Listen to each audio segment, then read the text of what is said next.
Study point की special tally classes में आपका स्वागत है। चलिए शुरू करते हैं आज का अध्याय। कल हम लोगों ने टैली के परिचय पर बात की थी। आज के इस वीडियो में हम लोग अकाउंटिंग फंडामेंटल के कुछ विशेष टर्मिनोलॉजी पर बात करेंगे।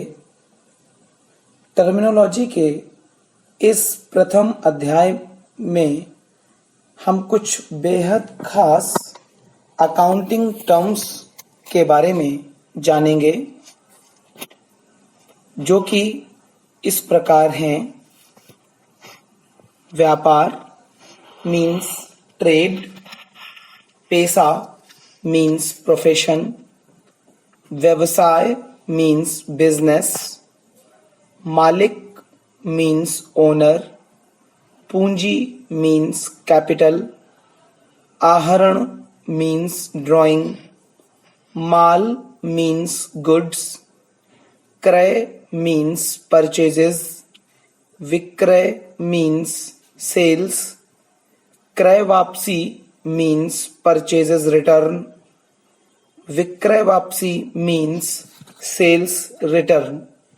आज हम इन विशेष अकाउंटिंग टर्म्स के बारे में कुछ जानेंगे। चलिए एक एक करके अकाउंटिंग टर्म्स के बारे में जान लेते हैं। नंबर 1, व्यापार यानी कि ट्रेड। लाभ कमाने के उद्देश्य से किया गया वस्तुओं का क्रय विक्रय व्यापार कहलाता है। नंबर 2, पेशा यानी कि प्रोफेशन। आय अर्जित करने के लिए किया गया कोई भी कार्य जिसके लिए प्रशिक्षण की आवश्यकता होती है, पेशा कहलाती है। जैसे डॉक्टर, वकील या शिक्षक द्वारा किया गया कार्य पेशा के अंतर्गत आता है। नंबर 3, व्यवसाय यानी कि बिजनेस। ऐसा कोई वैधानिक कार्य जो आय या लाभ प्राप्त करने के उद्देश्य से किया गया हो, व्यवसाय कहलाता है। इसके अंतर्गत उत्पादन कार्य, वस्तुओं का क्रय विक्रय, बैंकिंग प्रणाली कार्य एवं परिवहन कंपनियां आती हैं। व्यापार एवं पेशा भी इसी के अंतर्गत आता है। नेक्स्ट, मालिक यानी कि ओनर।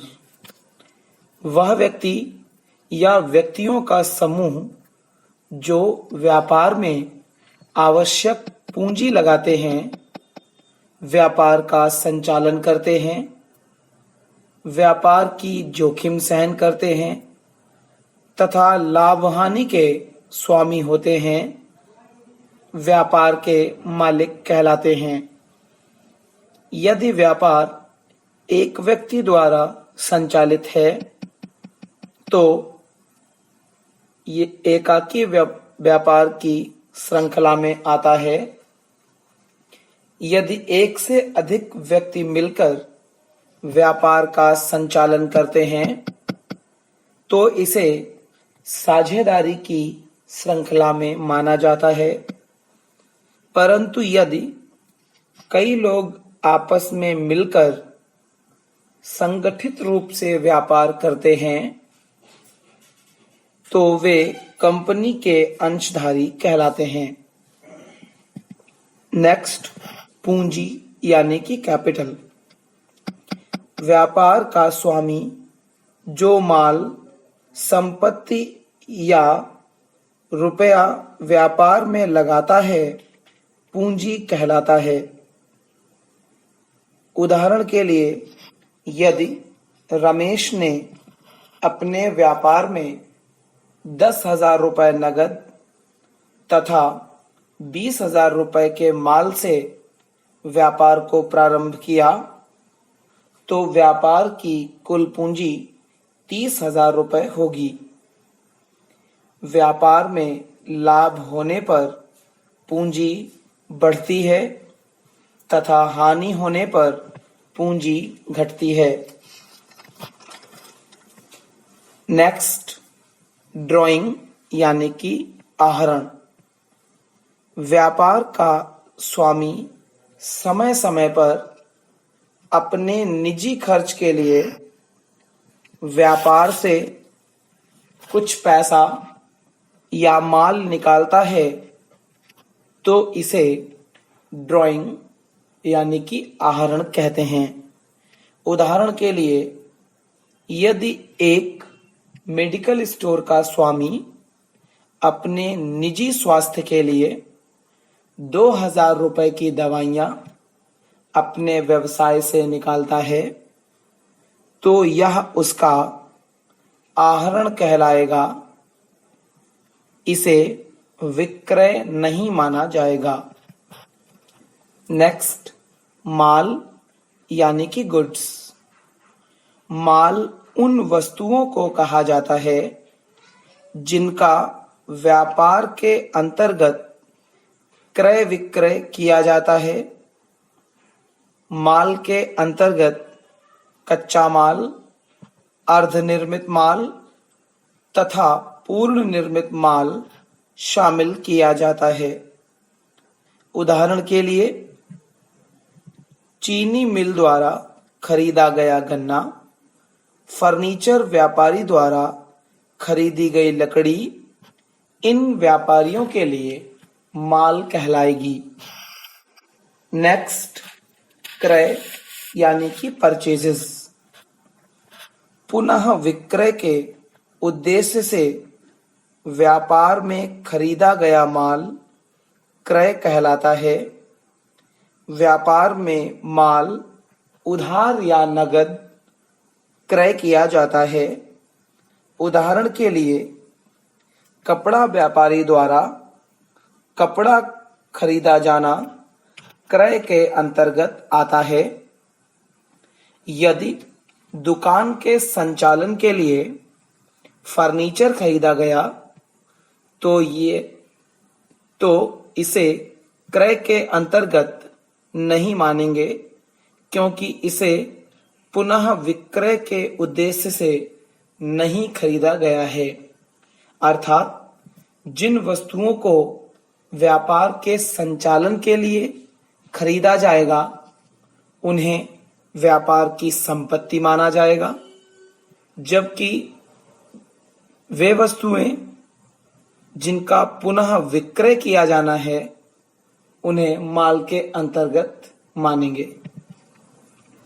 नेक्स्ट, विक्रय यानी कि सेल्स। जो माल बेचा जाता है उसे विक्रय कहते हैं। जो माल नगद बेचा जाता है उसे नगद विक्रय तथा जो माल उधार बेचा जाता है उसे उधार विक्रय कहते हैं। नगद और उधार विक्रय को मिलाकर कुल विक्रय कहलाता है और कुल विक्रय को व्यवसाय का टर्नओवर कहा जाता है। अर्थात किसी भी व्यवसाय के उधार विक्रय और नगद विक्रय के टोटल को ही उस व्यापार का टर्नओवर कहा जाता है। नेक्स्ट, यानी कि क्रय वापसी। Purchases return. खरीदे गए माल में से कुछ माल किन्हीं कारणों से वापस कर दिया जाता है। जैसे 100 रुपए का माल किसी व्यापारी से खरीदा गया और इसमें 20 रुपए का माल किन्हीं कारणों से वापस कर दिया गया तो इसे क्रय वापसी कहा जाता है। नेक्स्ट, विक्रय वापसी यानी कि सेल्स रिटर्न। जब बेचे हुए माल का कुछ भाग विभिन्न कारणों से व्यापारी अथवा ग्राहकों द्वारा लौटा दिया जाता है तो उसे विक्रय वापसी कहते हैं। उदाहरण के लिए, राम को 900 रुपए का माल बेचा, उसने 100 रुपए का माल वापस कर दिया, तो इसे विक्रय वापसी कहा जाएगा। आज हम लोगों ने कुछ विशेष अकाउंटिंग टर्म्स के बारे में बात की है। आशा करते हैं कि आपको आज के ये अकाउंटिंग टर्म्स समझ में आए होंगे। आप लोग प्रतिदिन वीडियो देखते रहिए। एक भी दिन वीडियो छूटने पर आपके अकाउंटिंग टर्म्स छूट सकते हैं, जिससे कि आपको आगे समझने में दिक्कत हो सकती है। आगे के अकाउंटिंग टर्म्स पर हम नेक्स्ट वीडियो में बात करेंगे। धन्यवाद।